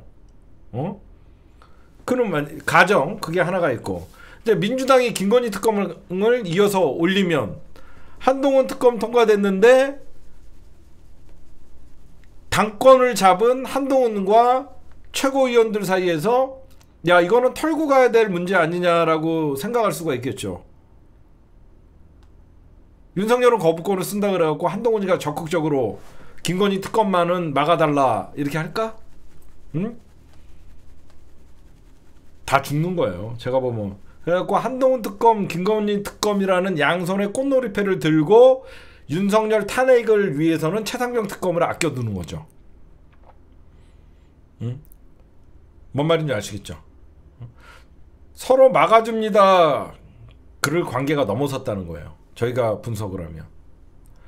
서로 막아줄 사이가 되려 그러면 김건희가 등장하면 안 되죠. 한동훈을 죽여야만 자기네들이 사니까 김건희의 문자까지 지네가 공개를 하면서 한동훈을 막으려고 그랬는데 이 전당대회에서 김건희가 등장하는 순간 전당대회가 끝났다는 오판을 저지른 거죠. 응? 생각해봐요. 쟤네들이 서로 막아주려고 하면 김건희가 나타나면 안 됐어. 근데 한동훈만큼은 막아야지 김건희가 사니까 김건희의 문자까지 까면서 한동훈을 막으려고 한 건데 그게 역풍이 불어갖고 지금 김건희의 등장이 오히려 한동훈 댓글팀 그리고 김건희 댓글팀으로 번져버린 거예요. 그러면 김건희 특검에 추가사항이 있죠. 김건희 특검에는 양평고속도로 디올백 사건 그 다음에 주가 조작 사건 플러스 이제 댓글 조작 사건이 들어가는 거고 한동훈 자녀 뭐죠 입시 비리 그 다음에 논문 대필 뭐 이런 거에다가 댓글팀까지 올라가는 거죠. 진짜 여러분들이 생각하는 것 같이 저도 처음에 이게 약속대련인가? 약속대련, 제가 결정적으로 약속대련이라고 믿었던 사람인데 끝났다라고 생각한 게 어느 순간이었냐면 이번에 제가 이제 일말의 의심도 할 필요가 없다라는 게 김건희의 등장. 김건희가 등장하는 순간은 사실 대한민국 최고의 권력자가 직접 한동훈은 안 돼라고 선언을 한 거거든요. 그러면서 이제 여기저기서 이제 한동훈을 죽이기 위해서 내부 폭로가 이어진 거죠. 그게 이제 댓글팀의 존재가 장해찬에 의해서 나온 거고. 그러니까 여러분들이 보시면 민주당 이제 시기 싸움이에요. 한동훈 특검, 김건희 특검을 양손에 들고 있죠. 거기에 둘 중에 하나만 통과되면 바로 최혜병 특검은 재상정하게 되면 이제 사실 이제 이 정권은 막바지가 되는 거예요. 민주당이 여러분들 보세요. 법사위 차원에서 추가 논의를 한 다음에 한동훈 특검과 김건희 특검은 이달 말 법사위에 올라갈 수 있다라고 얘기했습니다. 이달 말에, 왜 그러면 국힘당 전당대회가 23일 날 끝나기 때문에 23일 날 끝나면 여러분들이 그 이후의 상황을 잘 상상해 보세요. 한동훈이가 만약에 당대표가 됐어요. 한동훈이가 당대표 됐다 그래갖고 이제 윤석열이가 아직 3년이나 남아있는 권력인데도 불구하고 이제는 한동훈에게, 미래의 권력에게 모든 힘이 이동됐으니까 우리는 한동훈 말만 따르자 이럴 것 같습니까? 자네들은 끝까지 한동훈을 죽이기 위해서 댓글팀 또는 더한 폭로들이 나올 수밖에 없어요. 그때 이제 민주당은 조국 혁신당의 1호 법안인 한동훈 특검을 민주당이 이제 법사위에서 상정을 해서 국회 보원회의에서 의결을 하게 되면 두 가지 효과가 있죠. 절대 이런 분위기, 전당대회에서 서로 지지자들끼리 패싸움할 정도의 친윤계와 친한계가 격한 대립을 한다는 것은 이미 여권은 분열이 아니라 분열을 넘어서 분당의 사태가 된 것이고, 이거는 누가 봐도 최상병 특검보다 한동훈 특검의 통과 가능성이 많아요. 그러면 한동훈 특검이 통과가, 친윤계에서는 한동훈을 사람을 안 보잖아. 무조건 배신자로 보잖아요. 배신자는 죽여야 돼가 저들의 프레임이잖아. 그렇잖아? 배신자는 영원히 묻어야 돼, 정치권에서. 그래서 유승민이가 아직도 그 배신자 프레임에서 벗어나지 못하고 있거든요. 그러면 한동훈 특검은 최상병 특검보다 더 통과될 가능성이 많아요. 친윤계가 움직이면. 그러면 한동훈 입장에서는 내가 당권을 잡고 있는데 저쪽에서 얘기하고 있는 최혜병 특검이나 김건희 특검이 왔을 때 본인들이 어떻게 대할 것이냐. 분명히 한동훈이는 최혜병 특검은 받아야 된다.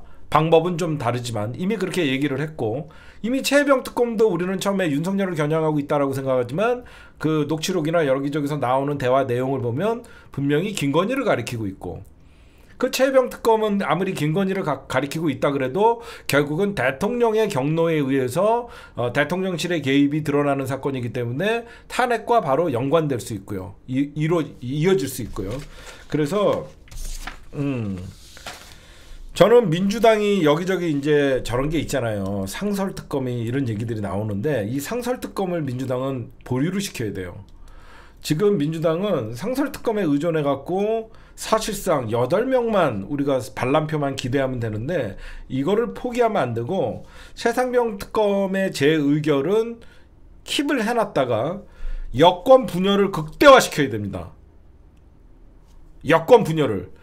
한동훈 특검과 최혜병 특검, 김건희 특검으로 친한계와 친윤계가 개싸움을 하게 만든 다음에 둘 중에 하나는 분당 또는 사실 떨어져 나가게 한 다음에 최혜병 특검을 올리면 자연스럽게 통과가 되죠. 여권 분열의 극대화는 김건희 특검과 바로 한동훈 특검이에요. 제가 이번 전당대회 누구와 누구의 싸움이라고 여러분들에게 얘기했죠? 한동훈과 김건희의 싸움이라고 얘기했죠. 그쵸? 이번 국힘당 전당대회의 개싸움이 된 이유가 김건희의 등판. 결국은 김건희가 등판했다는 것은 대한민국에 숨어있던 실세 김건희 대 한동훈의 싸움이에요. 한동훈과 김건희의 싸움인데 국힘당 전당대회 이후에 누가 됐든 원유능이 됐든 한동훈이 됐든 둘 중에 하나는 죽는 겁니다. 원유능이 되면 한동훈 특검은 100% 통과가 되겠죠. 원유능이 되면. 한동훈이 되면 자기 특검 막으려고 하지만 친윤계에서도 반드시 통과시키려고 하겠죠. 둘 중에 하나 죽는 거예요. 그래서 김건희 특검, 이 전당대회는 김건희 대 한동훈인데 민주당은 김건희 특검과 한동훈 특검이라는 꽃놀이패를 쥐고 있어요. 거기에 플러스 알파 댓글팀의 존재까지 부각되면서 국민들은 이 댓글 공작, 과거에도 특검에서 드루킹을 밝혀냈잖아요. 그러니까 자네들은 범죄 혐의에서 사실상 김건희가 댓글팀을 운영을 했고 한동훈이가 댓글팀을 운영했다 그러면 그보다 더한 국정농단은 없는 겁니다. 응? 왜 그러냐면 한동훈 특검, 김건희 특검 딱 여러분들 이제 민주당이 여론전을 펼치게 되면 어떻게 되면 국힘당 지지층부터 분열돼요. 한동훈 배신자 특검 받아라. 안 봐도 뻔하지. 생각해봐. 여기저기서 한동훈 배신자 특검 받아라 막 지네끼리 전당대회에서 싸우고 난리가 나잖아. 한동훈 배신자 특검은 통과되고 처벌하자라는 국힘당에서 반한 세력들은 민주당의 특검을 지지할 테고, 김건희 특검이 올라갔을 경우에 이 모든 게 윤석열 김건희 커플의 잘못이다라고 하면서 한동훈 지지자들은 윤석열 탈당하라고 외치면서 반드시 한동훈이는 윤석열과 선긋기를 해라라고 하면서 싸울 수밖에 없는 거예요. 아무리 정치권에서 자기네끼리 야 이러다가 우리 다 죽어, 우리 다 죽으니까 우리 협상해야 돼, 그 단계가 넘어섰다는 거예요. 이제는 국힘당이나 조중동이 바라볼 때 둘 중에 하나는 죽어야지 보수가 재집권을 할 수 있는 가능성이 있다는 거죠. 이대로 윤석열도 살고 한동훈도 살 방법은 없어요. 이대로 계속 진행돼 갖고 국힘당이 간다 그러면 그냥 윤석열 한동훈은 또 하나의 몸뚱아리가 되면 이 정권은 몰락하는 거거든요. 그렇죠? 그래서 조중동과 지금 보세요. 최혜병 특검 사건 그리고 최혜병 사망 사건을 주도하는 게 바로 JTBC와 TV조선이잖아요. 그거는 이제 윤석열 정부는 끝났다는 거예요. 윤석열 정부가 끝났기 때문에 지금 한동훈을 지지하는 당원 세력들이 더 세고 현재 국힘당은 원내의 힘이 세기 때문에 시간이 한동훈 특검과 김건희 특검이 부딪힐 경우에는요, 국힘당의 분열은 이거는 불보듯 뻔합니다. 수습할 수 있는 사람이 없어요. 아예 윤석열이가 유일하게 수습할 수 있는 방법이 제가 탈당을 하겠습니다. 그리고 4년 중임제 개헌을 공론화시키고 1년 먼저 자리에서 물러나겠다 라고 얘기하면 이제 일단락 되죠. 왜? 윤석열은 이미 죽은 권력, 한동훈이가 이제는 국힘당의 권력. 근데 윤석열이가 그럴 인간이 아닙니다. 우리는 과거에 서로가 서로의 암수를 들고 있기 때문에 서로를 못 건드린다고 생각했는데 한동훈이가 볼 때는 김건희가 선을 넘은 거죠. 김건희는 그런 애예요. 김건희가 한동훈이 봤을 때 설마 저 문자를 깔 줄이야. 아, 나를 죽이려고 하는구나. 딱 들어온 거죠. 그러니까 지금 한동훈 입장에서는 최혜병 특검은 반드시 관철시킨다라는 얘기들이 나오는 거고. 그러니까 여러분들이 제가 말씀드리고 싶은 거는, 그러면 이제 국힘당은 어느 정도 박근혜 2016년 바른미래당과 그 당시에 새누리당이 분당을 하잖아요. 그 전철을 가는 거예요. 그렇죠? 여러분들이 자세히 보면 지금 조중동이 합세해갖고 윤석열 정부를 때리고 있죠. 주도적으로. 그 분위기가 비슷하지 않아요? 그렇죠? 엄청나게 비슷하죠. 그 당시에 JTBC 태블릿이 터뜨리고 그 의상실 TV조선이 터뜨리고 그러면서 이제 국힘당 안에서도 박근혜는 끝났다라는 바른미래당과 누구죠? 반박근혜 연대가 생기면서 분당 절차를 받고 지금 그대로 가는 겁니다. 그대로. 조중동은 한동훈으로 재건시켜갖고 대통령 후보는 오세훈이나 다른 사람들로 바꾸려고 하는 거예요. 한동훈이를 대통령 후보로 생각하지 않아요. 한동훈이는 조중동이 자기 편을 들어주니까 자기를 대권 후보라고 생각한다라고 생각하는데 천만의 말씀. 조중동은 어떻게든지 왜 조중동이 여태까지 윤석열 정부한테 꼼짝을 못했죠? 검사 정권이라서 그랬죠. 그렇죠? 근데 왜 지금 조중동이 한동훈을 밀어주죠? 검사 정권에서 검사를 반으로 갈라치게 하면 검사들이 힘을 못 쓰잖아요. 그러니까 조중동이 까부는 거예요. 윤석열 특수부 일부만 남아있지 또 한동훈과 친한 검사 라인도 남아있거든요. 그러니까 지금 조중동 입장에서는 다행이라고 생각해요. 제가 취재를 해보면 조중동이 왜 요즘 까냐 제가 좀 물어봐요. TV조선 기자들이나 JTBC 기자 아는 사람들한테 물어보면 걔네들이 생각하는 보수 재집권 플랜은요, 이게 만약에 윤석열 집권 4년 차에 터졌다 그러면 끝났다는 거예요. 윤석열 집권 4년 차에 최혜병 특검이나 지금 김건희 특검이나 한동훈 특검 이런 문제들이 국힘당 당내에 분열 문제들이 일어났으면 이미 어게인 2010년 16년이 돼갖고 바로 탄핵 그리고 대선으로 가는데 윤석열 집권 3년 차에 터지다 보니까 아직 보수가 재건할 시간이 있다라고 생각을 한다는 거죠.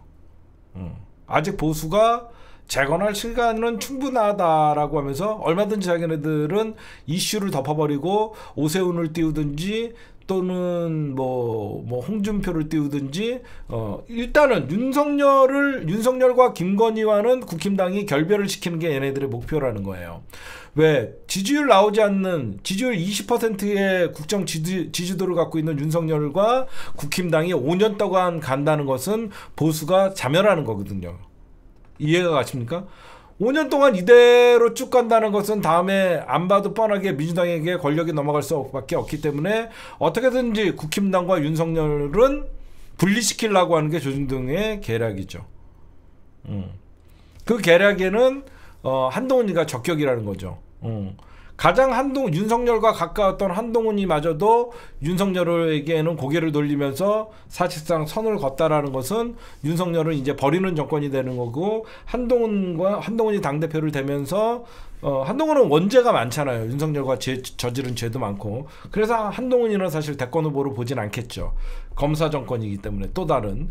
그래서 이제 쟤네들은 한동훈 당대표 체제 그리고 내년 대선 가도는 누가 나오든지 얼마든지 한동훈이는 특검으로도 날릴 수 있으니까.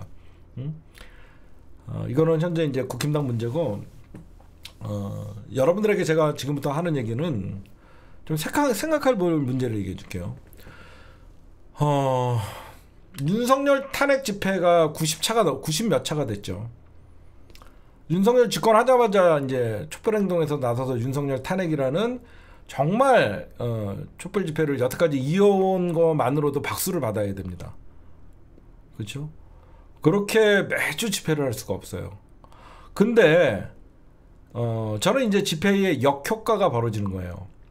과거의 시작할 때 윤석열 여러분들 촛불행동에서 윤석열 탄핵 집회할 때 사람 많이 나왔죠. 왜 많이 나왔을 것 같아요? 윤석열 집권하자마자 윤석열 탄핵시켜야 된다라고 하면서 촛불행동에서 시작했던 촛불행동은 여러 가지 의도가 있었겠죠. 뭐 나쁜 의도도 있었고 그러면서 국민주권당이라는 정당을 만들고 본인들이 촛불의 주도권을 잡으려고 하는 그런 모습은 저는 별로 신경 안 써요. 촛불행동이 집회를 윤석열 집권하자마자 했을 때는 사람들이 정권을 빼앗겼다는 분노의 표시였어요. 무슨 말인지 아세요? 0.73의 정권을 빼앗겼다는 많은 시민들의 분노가 윤석열을 인정할 수 없다라는 그 분노가 아쉽고 그 아쉬움과 분노가 광장으로 나갔던 거예요. 아쉬움과 분노가. 그렇잖아. 얼마나 억울했어. 0.73% 차이로 대통령이 지니까 윤석열을 인정하고 싶지 않으니까 탄핵이라도 시키고 싶은 마음에 사람들이 나가기 시작했던 거예요. 응?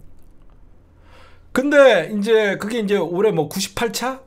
근데 시간이 지나면 지날수록 이제 탄핵 집회가 점점점 숫자가 줄어들고 명분도 떨어지고. 왜냐면 총선을 거치면서 이제 그 촛불행동이라는 단체가 국민주권당이라는 사실상 이 촛불 집회 이면에는 집행부가 정당 창당을 통한 또 다른 정치 권력화를 꿈꿨다라는 비판의 목소리를 안 들을 수가 없었죠. 그러면 이제 98차까지 와요. 이 정도로 최혜병 사건의 특검 거부, 한동훈 그리고 김건희라는 어떤 주가 조작, 디올백 사건, 여러 가지 국힘당 전대의 난장판이 됐음에도 불구하고 왜 촛불은 커지지 않을까? 왜 그런지 아세요? 일단 첫째, 사람들이 윤석열은 탄핵돼야 되지만 그 집회에 대해서 98차 동안 하는 한 번도 빠지지 않고 나간 분들 분명히 있죠.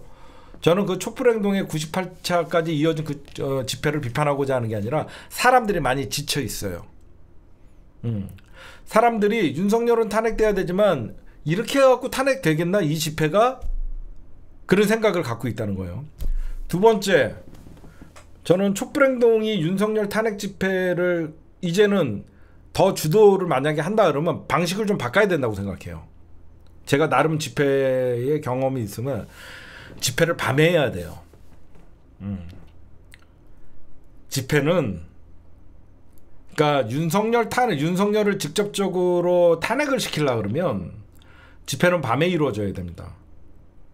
지금같이 주말 낮에 하는 집회는 인원이 모이는 어떤 제한적인, 시간상 제한적이 있을 수 있고, 그 다음에 이 밤에 촛불을 드는 거와 낮에 떼학볕에서 윤석열 탄핵을 외치는 건 또 다릅니다. 응?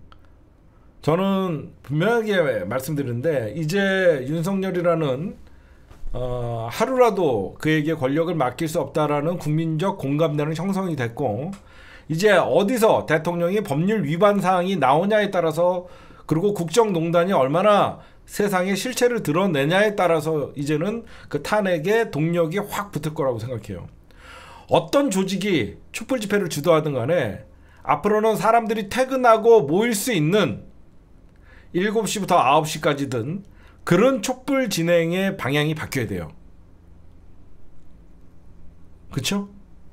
사람들이 박근혜 탄핵도 불이 붙었던 가장 큰 이유는 광화문 광장에서 박근혜 탄핵을 외친다는 소리는 들었지만 나는 그런 집회와 거리가 먼 사람이다 라고 생각을 했었는데, 어느 순간 유모차를 끌고 나오고 퇴근하고 나도 한번 가봐야 되겠지라는 생각이 들 정도의 어떤 집회가 돼야 되는 거예요. 왜 촛불 집회입니까? 밤에 더 그 촛불은 빛나기 때문이에요. 그래서 이제 민주당도 자꾸 민주당이 주최하는 집회가 낮에 행사하고 그러는데, 민주당도 만약에 촛불 집회에 어떤 촛불 행동과 같이 손을 잡다든가 다른 단체와 손을 잡고 촛불 집회를 이끌라 그러면 민주당도 의원님들이나 그런 분들이 광장에서 투쟁하려 그러면 역사는 밤에 이루어져요. 그쵸?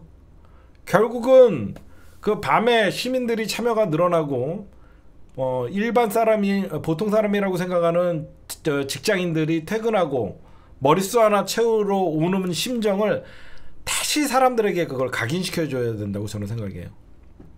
그쵸? 지금같이 낮 3시 뭐 4시 이런 집회, 훤한 대낮에 무슨 촛불을 듭니까? 적어도 이성보다 감성이 지배하는, 그쵸? 이성보다 밤에 감성이 좀 지배하잖아요. 그럴 때 영상이나 방송 매체에 나가도 수많은 사람들이 촛불을 들고 쫙 대로를 차지하고 있는 그런 모습들이, 아마 시민들이 윤석열은 끝났다라는 생각들의 효과가 더 있을 것이고, 제가 보면 여태까지 힘들게 98자까지 이어온 촛불행동 분들에게 박수를 쳐주고 싶지만, 이제 촛불 집회의 진행 방식을 좀 바꿔야 돼요. 국힘당 전당대회가 끝나고 나서 이제 저쪽에서 사실 이제 분당대회를 생각날 정도 개싸움을 하고 있기 때문에, 한동훈 김건희 특검법, 최양병 특검법 이런 것들도 이제는 국회에서 표결이나 대통령이 거부권을 행사할 수 못하게 할 때는 누군가는 밤에 촛불을 들고 시민들과 함께 사실 윤석열 탄핵에 좀 앞장서는, 그리고 촛불 행동이건 뭐건 제가 하나 좀 말씀을 드리고 싶어요. 언제부터 촛불 주도권이 있습니까? 응? 이제부터는 모든 시민단체가 합심을 해서, 모든 시민단체가 합심을 해서, 그냥 여러분들 저희가 서초동 집회할 때 왜 범국민 시민연대라고 했는 줄 아세요? 모두가 같이 합세해서 하자는 뜻으로 시사타파 무슨 그 뭐 개국본 시민연대 이거 아니었어요. 범국민 시민연대라는 모두가 함께 한 마음으로 참여해서 검찰 개혁을 외치자는 뜻으로 그렇게 가칭을 만들었거든요. 그렇기 때문에 이제는 무슨 촛불 행동이 주체한다 이런 게 뭐가 중요합니까? 윤석열 탄핵 범국민 집행본부, 운동본부 이런 것들을 좀 만들어 갖고 촛불 행동도 참여하고 민주노총도 참여하고 수많은 대한민국의 윤석열 탄핵을 반대하는 여러 시민단체가 같이 해갖고 뭐 이 시민단체에 거부권 있는 사람, 거부감 있는 사람들, 저 시민단체 거부 그런 거 다 녹여야 돼요. 이제는 하나가 돼서 윤석열 우리가 공공의 적이잖아요. 우리가 기존의 작은 차이 어떤 집회가 뭐 조금 쟤는 누가 한다 그래갖고 여태까지 어떤 우리가 반감도 있고 거부감이 있었고 그런 것들을 이제 다 상쇄시켜갖고 녹일 수 있는 좀 그런 거국적인 어떤 그 시민들을 녹일 수 있고 아우를 수 있는 윤석열 탄핵 범국민 행동본부 이런 것들을 누군가 좀 만들어 갖고 좀 이렇게 했으면 좋겠어요. 그러면 저는 기꺼이 시민의 한 사람으로서 촛불 들고 그 자리에 참석을 해갖고 우리 시타타파 회원 여러분들이나 개혁본 회원 여러분들과 뭐 커피 봉사도 하고 플랜카드 나눠주고 저도 시민의 한 명으로 저도 참여할 의사가 있어요. 저는 안 해요. 좀 그렇게 했으면 좋겠어요.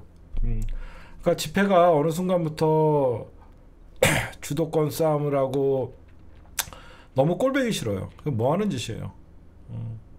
뭐 하는 짓입니까? 집회의 주도권이 어디 있어요? 우리의 목표는 윤석열 끌어내리기인데. 하여튼 저는 그런 생각을 합니다.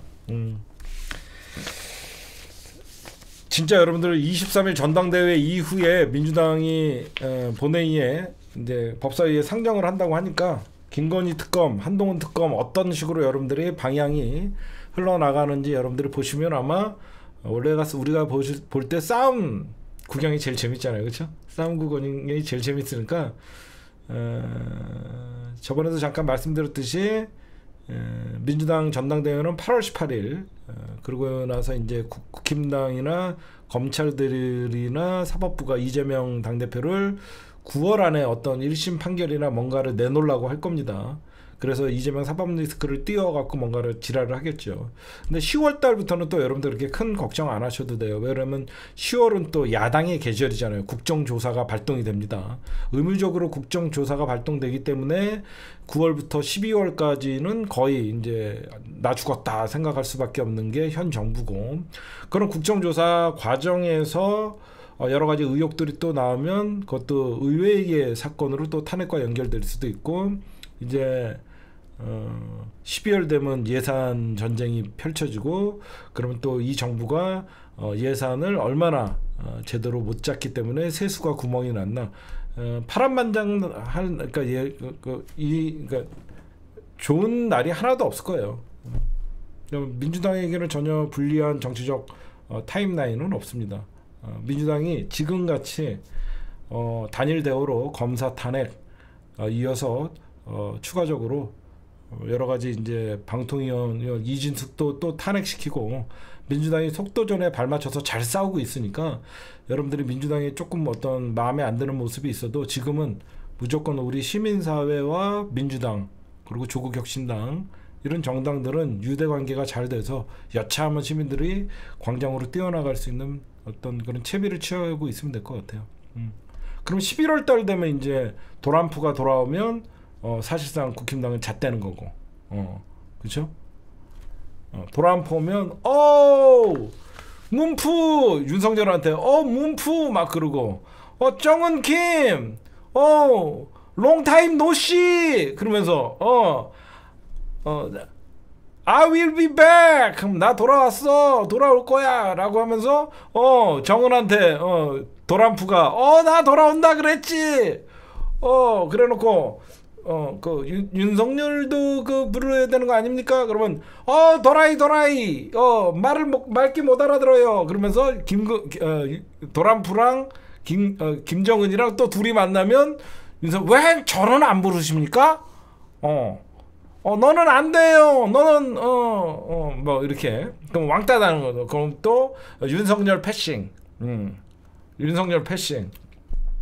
아마 그게 여러분들 현실화 될 겁니다. 왜냐면 김정은과 도란프는 본인들이 하려고 했던 게 있잖아. 그게 뭐냐면 한반도의 이 현재 우리나라가 가장 그 당시에 문재인 정부에서 미완의 성공이었던 종전선언, 그렇죠? 종전선언 이어서 평화협정을 맺는 거였는데 결국은 미국 우선주의인 도란프 같은 경우에는 중국 견제, 러시아 견제 그런 것도 중요하지만 자국의 이익을 극대화시키기 위한 게 결국은 북한을 자기 편으로 끌어들여 갖고 오히려 러시아와 북한의 관계를 소원하게 만들고 중국과도 소원하게 만드는 게 미국의 전략이거든요. 그래서 제가 보면 오히려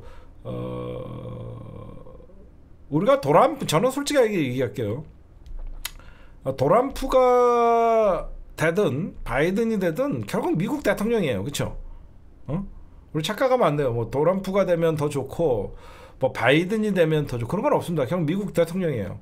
그러나 도란프는요, 미국의 어떤 엘리트 정치인이 아니기 때문에 적어도 기존에 있던 미국의 그 전 세계 패권 전략에 승선하는 그런 정치를 하지 않아요.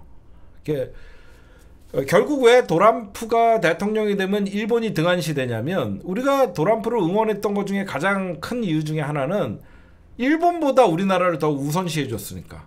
저는 그거는 박수 받아야 된다고 생각해요. 바이든이가 오자마자 이제 그 뭐죠? 기시오 조시다랑 그 바이든이랑 찰떡궁합이 돼 갖고 우리나라가 마치 일본의 속국으로 다시 편입된 것 같이 모든 결정은 일본과 미국이 하고 윤석열이는 행동으로 하는 그런 모습을 보였거든요. 근데 바이든은 도란프는 확고한 게 있어요. 한반도 문제는 미국과 한국과 중국이 해결하면 돼요. 북한과 일본 니네가 왜 끼어? 그거는 확실하더라고. 그래서 저는 철저하게 도란프가 일본을 배제하는 모습을 보면서 적어도 문재인 대통령의 외교력도 있었지만 감히 한반도 문제에 일본이 감나라 배나라 하는 모습을 보이지 않아서 그건 참 좋았어요. 제가 분명히 예고했었잖아요. 허구한 날 한미일 삼각동맹이니 개소리하는 새끼들, 저 새끼들 중에 내년에 볼 새끼들 누구 있냐고. 바이든 갔지요. 미국 대선은 그저께 끝났잖아요. 이미 미국 대선 끝났잖아. 제가 미러키 이거 사실 보나마 안 하라 그랬잖아. 제가 이 사진 한 장으로 미국 대선은 끝났다고 누누이 얘기하잖아. 어떻게 이런 상황에 이런 사진을 찍어갖고 그러니까 연출했다라는 소리가 나오는 거지. 조시다 거의 이제 지지율 안 나오면 자연스럽게 의회 해산하고 다시 재선거하고 윤석열 간당간당 하잖아. 간당간당한 새끼들이 지네 모가지도 지키지도 못하는 새끼들이 뭔 동맹이야. 탄핵 동맹이야?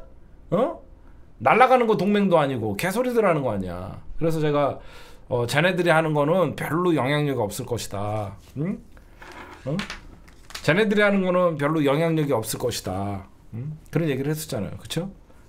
그래서 윤석열도 뭐 사실 뭐 국힘당 전당대회가 어떻게 끝나냐에 따라서 자기 정치적인 거의 식물인간을 넘어서 이제 그 데드덕까지 가는 순간이고 이제 가장 윤석열이가 이제 외교 국방에 실패했다라고 보여질 수밖에 없는 게 이제 트럼프가 남북 관계 회복을 위해서 김정은을 직접 만나거나 그런다라고 하면 윤석열은 패싱이에요. 윤석열은 그냥 패싱이에요. 만약에 윤석열이가 제명 이재명 초청하면 어떻게 할 건데? 만에 하나 안 그래? 제가 정치해보니까 민주당이랑 나랑 잘 맞는 것 같아요. 이재명만 취임식에 초대하면 어떻게 할 거야? 재명리 응? 이재명 만나갖고 우리는 너무 동병상련이에요. 이재명도 암살 테러 나도 암살 테러 당신은 대통령이 될 거예요. 그러면 윤석열이가 뭐 도란프 공격할 수 있을까? 응? 그렇잖아. 우리는 뭔가 운명적인 만남이에요. 하여튼 100% 한반도 문제는 윤석열은 패싱이에요. 왜 그러냐면 트럼프가 4년 전에 했던 한반도 구상과 지금 바이든 정부와 윤석열이 손잡고 했던 그 한반도 구상이 180도 달라졌잖아. 그쵸? 생각해봐요. 그때는 어떻게 해서든지 도란프는 한반도의 휴전협정에서 평화협정으로 바꾸고 그래서 더 이상 주한미군이나 이런 그 미국의 어떤 군사력을 외국을 위해서 쓰지 않으려고 하는 그런 모습들이 보였고, 근데 지금 윤석열이나 이런 그 등신들은 맨날 우리도 핵무기 만들게 해주세요, 아니면 핵우산으로 씌워주세요. 허구한 날 미국한테 우리도 핵 좀 뭐 어떻게 좀 같이 공유 좀 해주세요.